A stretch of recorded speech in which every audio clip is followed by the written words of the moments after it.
Today I'm going to show you how you can remove the notification software from your iPhone 15.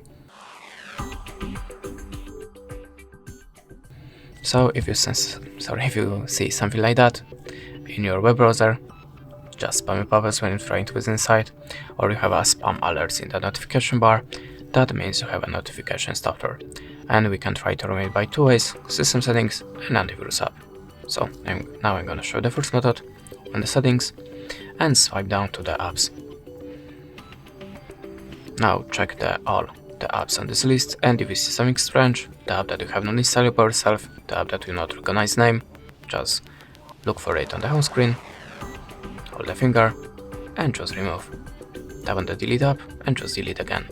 After that, go to the app list and now look for your web browser.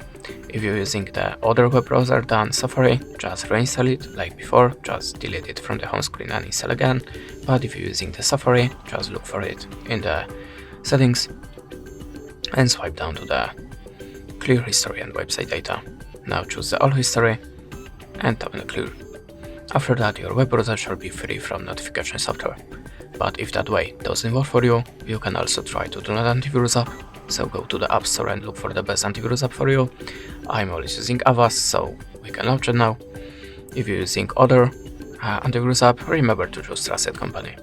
Okay, now in this application, tap on the Get Started, skip, close the ad, and just continue. Continue again, and tap on Run Smart Scan, and after the scanning process, all of the unwanted apps should be removed from your phone. And this is how it works. Thanks for watching, leave us a like or a comment, and goodbye.